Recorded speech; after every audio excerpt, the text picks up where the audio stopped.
My name's Eddie Hooker. I'm the CEO of Hamilton Fraser Cosmetic Insurance. We've been operating in the cosmetic market since 1996. So most of, a very large proportion of the aesthetic market, the practitioners will insure through Hamilton Fraser. But what I'm not going to do today is talk about numbers and how many people insure and that sort of thing. I'm going to try and concentrate on a few tips on how to deal with your customers and how to deal with potential claims that might come through your practice.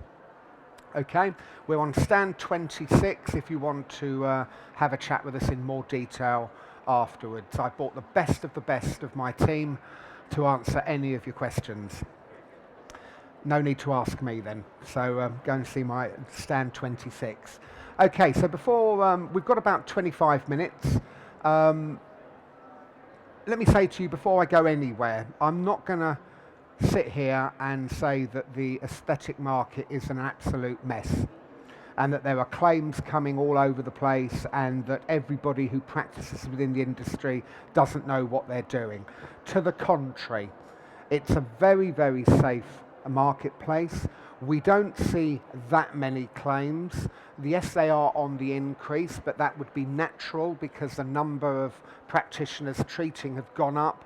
It's a much more acceptable industry than it was, say, 10 years ago. So every one of us knows someone that has had some form of aesthetic work done. So it's a lot more acceptable. So when you look at the numbers, when you look at the volumes of treatments going on, actually the number of claims or problems that we see are very, very few. So my big words up there, don't panic. We're not in an industry that is rogue, that is under the radar, that is a black market. The vast majority of practitioners are well qualified and they do know what they are doing. From a treatment point of view, where we see a lot of the problems is in terms of the business side of the marketplace. So it's, yes, everybody knows what they're doing. They're relatively highly trained. They are professional practitioners, doctors, surgeons, dentists, nurses. They know what they're doing. But when it comes to running a business, when it comes to dealing with the clientele, that is where we genuinely see the issues. And I'm going to run through a few case studies on where the claims have come in, but we could have done, or you guys could have done something slightly different that may have created a better outcome or caused that claim to be paid at a lower level. Okay, so let's not panic. Let's not all do ourselves down that we don't know what we're doing. Yes, we do, but we need to improve and we do need to watch what we're doing going forward. Let's have a look at the numbers of claims that are coming through and where they are coming through. So you can see from this chart there that actually if you add in laser hair, laser lipolysis and laser tattoo, you're talking about something like half of all the incidences that we see relate to laser work. Now there's lots of reasons for that. That is laser work, especially the hair removal side of it, is a lot more accessible to the general public. There's a lot more laser clinics out there. A lot of beauticians, for example, will be involved in the laser work. It's commoditized a lot more than some of the other treatments out there. And then certainly when you're moving into the laser lipolysis, then you're into a much more invasive style of treatment. So, and there isn't as many treatments coming through on the laser lipolysis. So, but the severity of the claims are starting to creep upwards in that type of area. But generally speaking, laser accounts to half of our claims that we see put through by practitioners. But you're still seeing claims coming in for Botox, botulinum toxin. People say, well, what can go wrong with botulinum toxin? Well, we'll go through a couple of studies in a minute to show you what can go wrong and what sort of claims that we do see. Dermal fillers relatively low, and the other will be things like sclerotherapy and treatments like that, minor ops work and stuff, and those sort of treatments. But watch out with laser. Laser is the problem area in the market. Prices are starting to creep up for laser work. So if you're undertaking laser work, then you'll start seeing your insurance premiums creeping up, and there's a reason. Over 50% of all the problems that we see, and we're the UK's #1 insurer of aesthetic practitioners, so if we're seeing an increase, then you're likely to see increases when you're trying to get insurance from other quarters. Another interesting fact would be that if you're a nurse, that the RCN have recently withdrawn from providing insurance for aesthetic treatments. Other defence unions like the MPS and the DDU, they obviously, for dentists and doctors, they are also pulling back on the amount of cover that they're actually providing for aesthetic practitioners. The main reason is they too are seeing increases in claims, and also that because the treatments are elective. Yeah, so it's not like you've had a car crash, you've ended up in the accident emergency, you're grateful for someone saving your life. Patients are coming to you and they are paying good money for treatments, and when something goes wrong, generally speaking, they are more akin to trying to look for some form of financial compensation. So you just need to be aware of that, okay? So these are the common issues. Now, let me make it clear, things do go wrong, okay? We were only human, and we are treating humans. So every individual is an individual, yeah? So you might do an injection for Botox or fillers, and it will have an adverse reaction. There's a good chance that that will happen. There will be bruising, there will be swelling. Okay, so things do go wrong, and you guys as practitioners, you're not perfect. You know, the numbers of treatments that you guys are doing throughout the year, something somewhere is eventually going to go wrong. So I don't want to talk about the types of claim. These are the reason why we end up dealing with claims in the way we end up dealing with claims. So we're looking at late notification. What does that mean? That means that you guys don't recognise that there's actually a claim. Okay? So you don't let your insurance company know. Therefore, they're on the wrong foot before they even start. Because by the time that we're notified, if it's 2-3 months down the line, the claimant's solicitors have got a head of steam up. They've probably written a couple of letters. You've tried to do something to try and remedy it, and then it still doesn't go right, and then we end up getting notified. We end up putting our lawyers on to defend you. They're running a losing battle. Okay, so late notification is a very common reason why we end up having to deal with the claims the way we did. If we'd have known a lot earlier, we could have helped you, maybe give some money back, maybe do an extra treatment to compensate, etc., etc. So late notification is an issue. This is the biggest one, poor note-taking and consenting. We all hear the jokes that when you go to your GP, don't you, and then they're writing down in a language and an illegible amount of writing.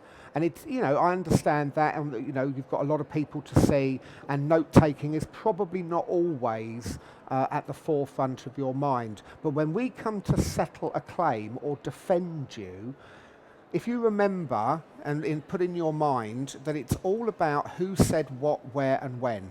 And generally speaking, it's going to be you and the customer and the patient.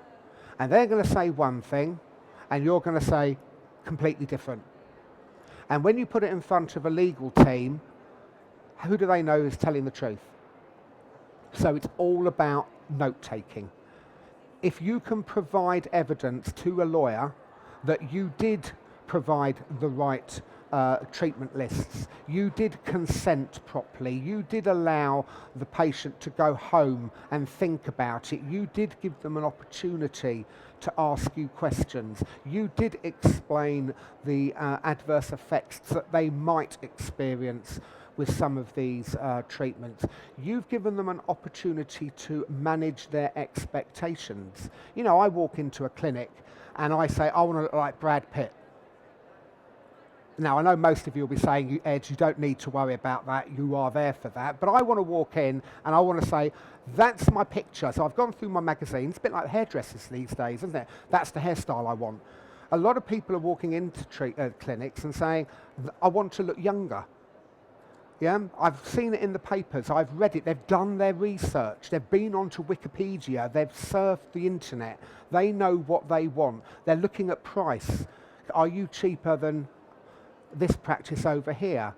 So they walk in with a very high expectation day one. If you are not there managing their expectations and explaining that certain treatments may not give the desired effect, or that you can try and do that effect for them, but you might end up with a problem somewhere else, or that if you're doing a fat reduction areas, you know, laser lipolysis is a classic one, where the lifestyle of the patient doesn't fit the treatment that they want to actually have undertaken to them. If you're not giving that opportunity, you're not consenting properly, then you're bang to rights and you're going to lose that claim when it comes in, or certainly it's going to cost a heck of a lot more for us to defend it. So it's about proper note taking, keeping notes properly. Yeah? So don't just write them down, put them on your computer system. We've all got computer systems now, and they need to be kept, because claimants have, or customers have, up to 6 years to come back at you if they're not happy. So you need to keep that note taking, and you need to get better at that note taking. Use the manufacturer's information as well, because that's increasingly getting better and better. Poor treatment technique, you're going to hear a lot about this over the next 12 months. You've got the HEE report coming out about training standards, what type of practitioner can undertake what type of treatment. So techniques are important. It's like driving a car, isn't it? When you learn to drive a car, if you're being taught by someone that is taking shortcuts or hasn't got a good technique, you're going to learn that from then. So it's making sure that you are trained correctly and that you are revalidating that training on a regular basis. Okay? And it's not overstepping what your competence is. You know, if you're being trained at a course to do basic Botox and filler work, then don't jump in to, say, hyperhidrosis until you feel a lot more comfortable. If you've only been taught around the crow lines, around the eyes, don't jump into the lip area until you feel confident. There is a lot of pressure financially, because there's a lot of you guys out there and you're all competing for the same business, but you've just got to be careful that you don't overstep what your current competence is. Yeah? And then you generally won't run into a problem. And finally, financial priority. And I've mentioned this across the whole of the bits I've been talking about. At the end of the day, we're running businesses, aren't we? You know? So this is the important thing. Don't look at the money all the time. You guys will know when someone comes into your clinic whether they are the type of person that you want to treat. Yeah? So don't be driven by money. And I've got an example of something that went wrong simply for that.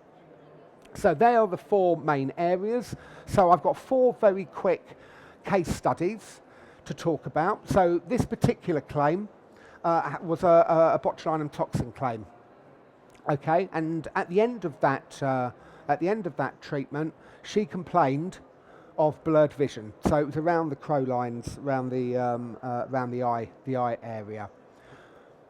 We weren't notified of that complaint for 3 months. So 3 months down the line, after a couple of letters and complaints from that patient, the practice then decided, oh, something's going wrong here, and then they notified us. Okay, by that time, lawyers had been instructed. We then had to go running back trying to find out what actually went on. And when we got the paperwork through, we could hardly read it. So the practitioner hadn't kept proper notes. So yes, they probably did everything that they should have done from a treatment point of view, but from a business point of view, they struggled. Okay, probably on to the next treatment and the next treatment and the next treatment. What ended up happening with that? The patient actually didn't get a lot out of that claim. £1,000 was all the patient got. And that was probably, if my memory serves me, just a bit of compensation, because the blurring eventually went and she got her eyesight fully back. Yeah? Have a look at what the lawyers on her side charged. £13,500. You know? License to print money. We actually got away with £3,500 simply because we just paid out the £1,000 very quickly. If we'd have known about that claim early doors, we'd have offered £1,000 and probably saved most of that money. Yeah? So the insurance companies at the end of the day are there to make money. Sometimes we will make a settlement to get rid of things very quickly because we know how much it costs to defend a claim. Yeah? I think we'd have all been sitting having a different attitude if the patient had got £13,500. Then we'd be saying, do you know what, maybe something really went wrong and that patient probably deserved that. But out of that 20 grand almost, because when you add VAT on and everything else, that patient got £1,000 out of that, and the rest of the money was all down to lawyers' costs. Yeah? So late notification can be a problem. The quicker we know about a potential problem, we've seen it, done it, been there, worn the t-shirt, we will know very quickly how to deal with that claim and keep those costs down. Poor note-taking and consenting. Now, this particular case, that patient deserved everything that she got, financially, compensation-wise. It went wrong. That's why you have insurance, okay? So she had some injections, and the needle went through the artery around the eye, and it caused major pain, bruising, scabbing, you know, when it goes wrong sort of situation, okay?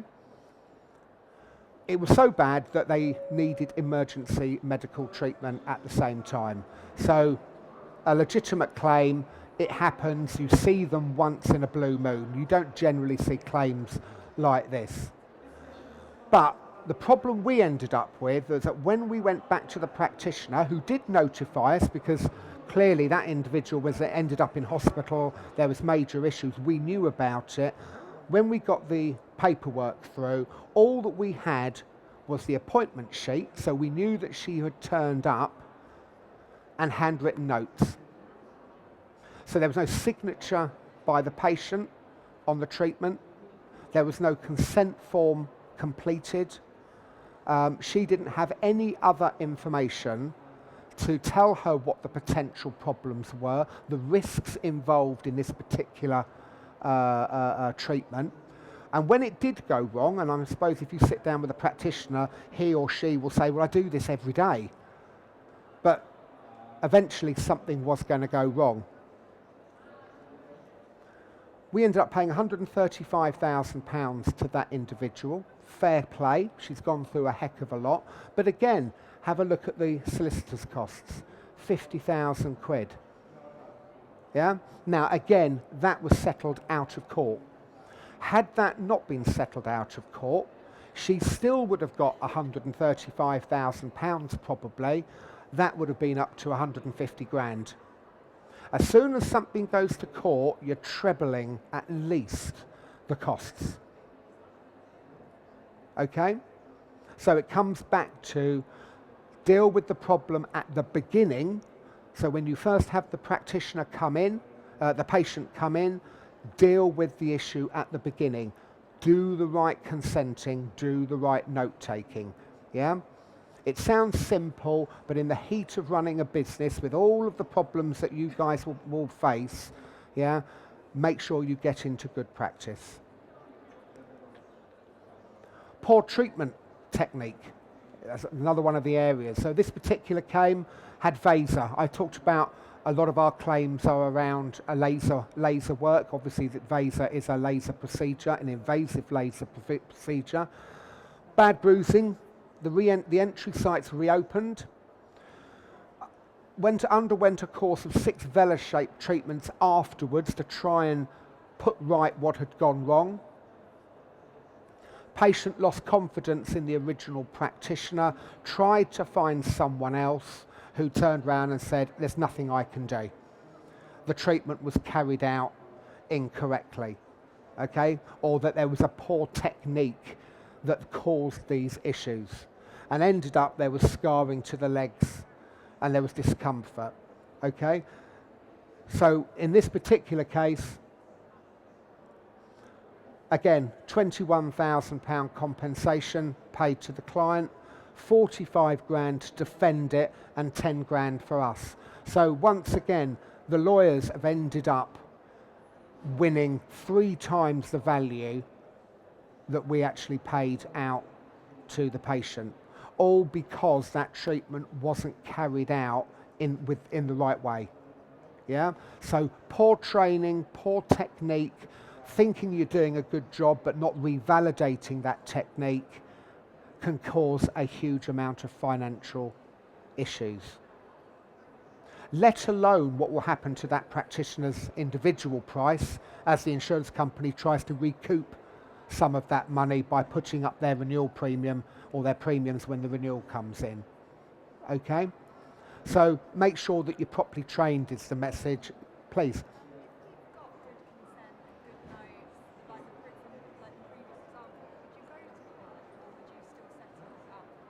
The question was, if you do have notes and it's all done correctly, would you still settle out of court? Look, our job is to minimise the payments made across the board without penalising the patient.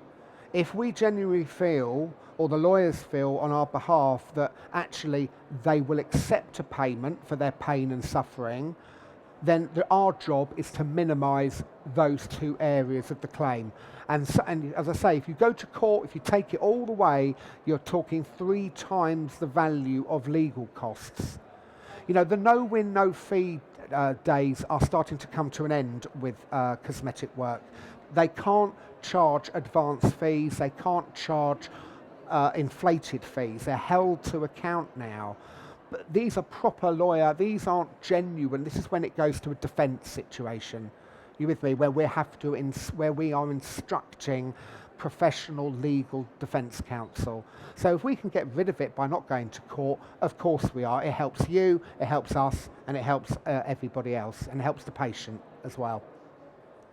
And finally, this one, we've all seen it. This is laser work. This is why we see so many laser claims coming through. Financial promotions. It becomes more about the money than it does about the customer.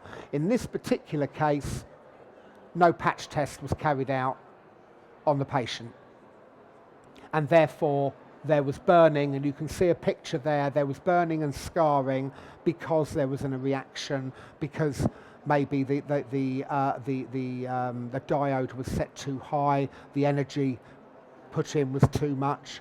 But it was pushed through because of financial incentives, a promotion, a discount websites, Groupon, that type of thing.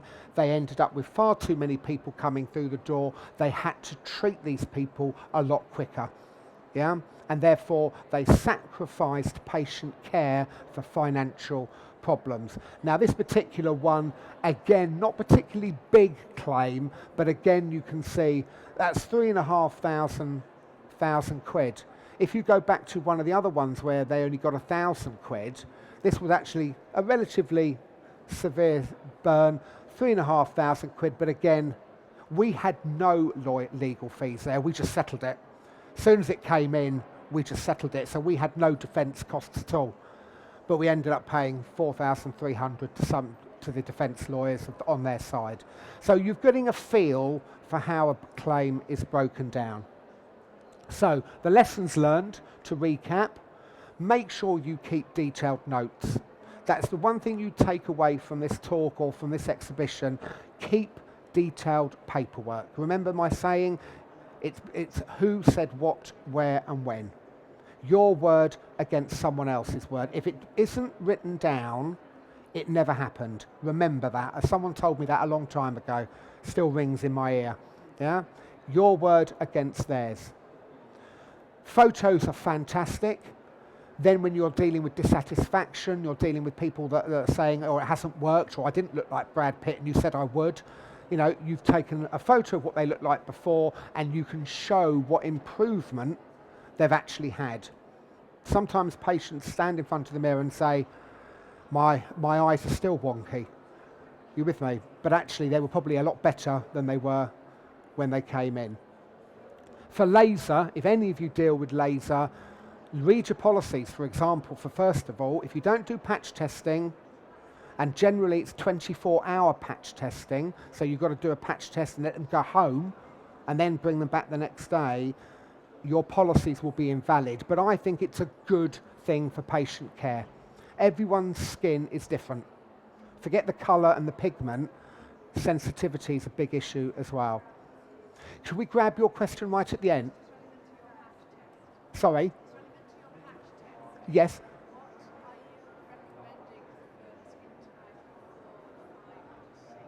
Four, five.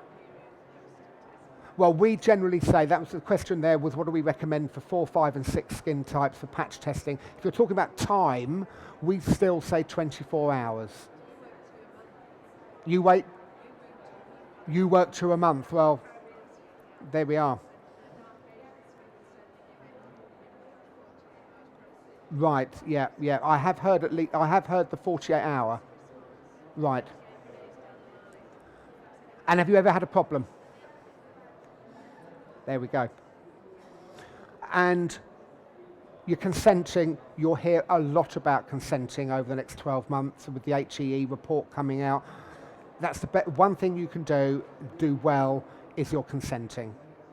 Okay, there is no standard consent form. You have to have your own form, but I know a lot of the associations now and a lot of the organisations out there are starting to put model consent forms. We don't, but we're more than happy to look at consent forms. If you want to let us, if you insure with us, then you will have a look at them to see if they're asking the right questions. And finally, if you do have a complaint, not necessarily a claim, but a complaint, make sure you let us know. You're not penalising yourselves by letting us know, because we might be able to help you and we might be able to put your mind at rest, and we might be able to help walk through what might happen if you do this and if you do that. So we've got a lot of experience in that. Let us know as soon as you think there's a problem. You will know where there's a problem. You will know that. You're the medical profession. So you know if a patient ultimately is in distress or something's gone wrong. Let us know. Don't start writing to the patient yourself. You know, because with all will in the world, you could actually make it worse. You could be admitting something that you don't need to admit. And that patient will take your letter, take it to a lawyer, and that lawyer will run rings around everyone. Okay? So talk to us. If we want you to write to the patient, we'll write you the letter, and then you can send it off. We'll send it to you, and then you can send it off to the patient. And don't offer compensation until we've agreed it. All right? Because giving compensation can be an admission of liability. Never admit you've done something wrong. You can say sorry, but don't turn around and say, God almighty, it's all my fault. You can say, oh my God, can't believe that's happened. I've never seen that happen before. Let me have a look at it. Can you come back tomorrow or come back the next day? You can give yourself a chance to give us a ring, and then we'll talk it through with you. But don't say that you're insured, because it generally puts the price up of the claim completely. And never say that never turn around and say, whoops, that's gone wrong, don't worry, I'll ring my insurance company and they'll pay. Never say that. And people do say that, by the way. They put up their certificate on the wall, and part of their consenting is, and if it goes wrong, don't worry, we're insured. And cannon fodder for someone that wants to sue you. So, That's my presentation. I come back to, don't panic. It's not doom and gloom. You're not a rogue industry. We insure thousands of practitioners across the piece. The number of claims are very, very low. But obviously I don't want you to go through the pain as much as the patient does. If you've ever had a claim or something's ever gone wrong, you're the caring profession. It hurts. None of you guys want any of your patients to be injured or to suffer discomfort. But if you go through what I've talked about, you're managing expectations completely down the line. And actually it makes a much more honest relationship between you and your patient. And when it comes to money, they'll come back, and that's how you'll make your money from repeat procedures. Okay, thank you for listening.